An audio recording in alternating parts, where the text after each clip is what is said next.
Buenos días, buenos tardes, mga amigos, mga amigas, sa aking mga kumpanyeros at kumpanyeras. Magandang araw po sa inyong lahat. Ako po ang inyong lingkod, Attorney Rene Bueno. Ngayon po ay magbibigay tayo ng lecture, no?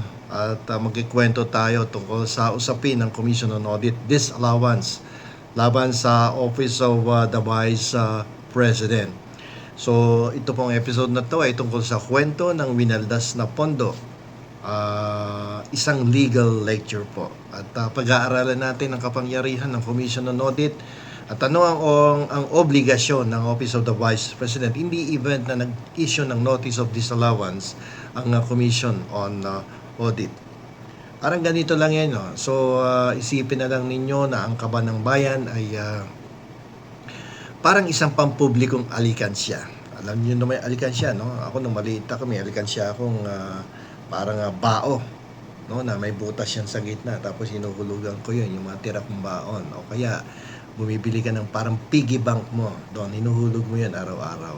Okay, so bilang mga opisyal, ang Office of the Vice President ay binigyan ng susi sa alikansyang ito para sa kanilang mga proyekto. Pero may isang mahigpit na kondisyon. Bawat sentimong ilalabas dapat may resibo at dapat merong karampatang paliwanag kung saan napunta ang bawat sentimong kinuha mo sa alikansya ng bayan. So, dito po ngayon pumapasok ang Commission on Audit, yung COA.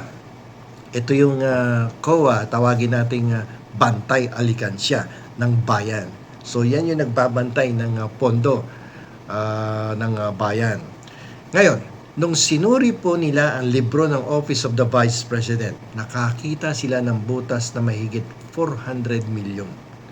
Sa madaling salita, naglabas ng pera ang Office of the Vice President, pero ang mga resibo po o katibayan ay kulang-kulang, malabo o hindi katanggap-tanggap sa ilalim ng batas. Okay, so kaya merong Notice of Disallowance na ibinigay ang Commission on Audit sa opisina ng Pangalawang Pangulo ng Republika ng Pilipinas. Dahil hindi na patunayan ang tamang paggastos, yun na nga, nag-issue ang COA ng Notice of Disallowance.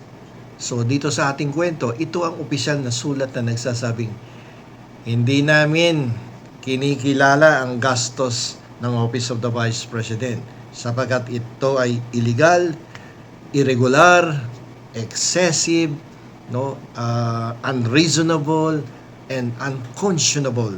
Kaya dapat ninyong ibalik ang pera ng bayan sa gobyerno.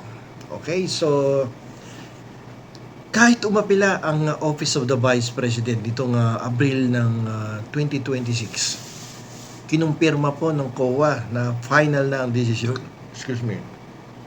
Kinumpirma po ng COA na final na ang desisyon para sa unang 73.28 million. Ibig sabihin, wala nang lusot. Obligasyon na ng Office of the Vice President na bayaran to. Isaole ang more than 73 million sa gobyerno. So, ano ang magiging pananagutan ni Vice President Sara Duterte kung tumanggi siyang ibalik yung pera? So, ito ang problema dito. Kung sakaling magmatigas ang Vice Presidente at hindi ibalik ang pondo, hindi lang ito simpleng utang. May mabigat itong implikasyon sa ilalim ng ating saligang batas at sa ilalim ng iba pang batas, no, na created by law, no, created by the House of Representatives rather. So, meron ditong solidarity liability na tinatawag. Ito yung sama-samang pananagutan ng lahat ng taong na-involved, no, doon sa paglustay ng pera, paggastos ng pondo ng bayan. Okay? So, ayon po sa Commission on Audit Circular, no, at dito sa Presidential Decree 1445, ang lahat ng opisyal na pumirma at nag-aproba sa gastos ay solidarily liable. So sama-sama kayong may pananagutan, no? So, ibig sabihin, pwedeng habulin ng gobyerno si Vice President Sara Duterte bilang head of the agency para do sa buong halaga na kino-question ng Commission on Audit ngayon. Hindi niya pwedeng ituro lang ang kanyang mga tauhan dahil siya ang huling pumirma at siya yung merong supervision sa pondo. So, kaya nga solidarily liable sila. So, hindi ka pwede magturo na siya lang yung nag-asikaso, pinirmahan ko lang. Lahat kayo, sama-sama kayo. Yung mapapatunayang na may participation dito, lagot kayo sa batas, okay? Mananagot kayo. Isosoli niya yan, babayaran niya yan para kayong umutang ng napakalaking milyon-milyon na pera. So, yung pagtanggi na ibalik ang disallowed funds ay pwede din maging basihan ng kaso sa Office of the Ombudsman naman to. Ako mahirap to dahil ito ay may may criminal aspect na to. So pwede magkaroon ng grave misconduct, neglect of duty, technical malversation of public funds, malversation of public funds. So yung hindi pagsunod sa direktiba ng COA ay isang seryosong paglabag sa tungkulin. Okay? So tingnan natin yung technical malversation. Kung napatunayan na ang pondo ay ginamit sa paraang hindi ayon sa batas. Halimbawa, ang confidential funds na ginamit ay hindi sa confidential na bagay. So, maaari itong mauwi sa kasong kriminal. Okay? So, pwede ding magsampa na impeachment. And actually, may impeachment case na nakapending sa House of Representatives at iniimbestigahan na nga at nasa final stage of investigation na ang Committee on Justice. And after that, it will be referred to the plenary for the endorsement of the articles of impeachment sa Senado na magiging isang impeachment trial court. Okay, so dahil ang Vice Presidente ay isang impeachable officer, hindi siya basta-basta pwedeng makulong habang nasa pwesto. Pero ang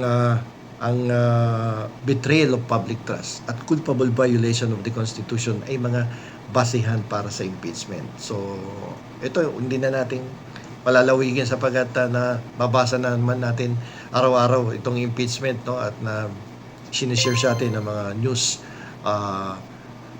ng different channels, no, na binabalita at binibigyan tayo ng update tungkol dito sa impeachment investigation sa Kongreso. Okay? So kasi yung betrayal of public trust at culpable violation of the Constitution, mga basihan niya para sa impeachment complaint. Okay? So, nitong Pebrero hanggang April 2026, usapan na yung napag-usapan na, no? O usap-usapan na sa Kongreso na ang hindi pagbabalik ng mahigit 400 million ay may matibay na ebidensya ng paglabag sa tiwala ng bayan. Okay, paano kung hindi binibigay ang pera, hindi sinosole?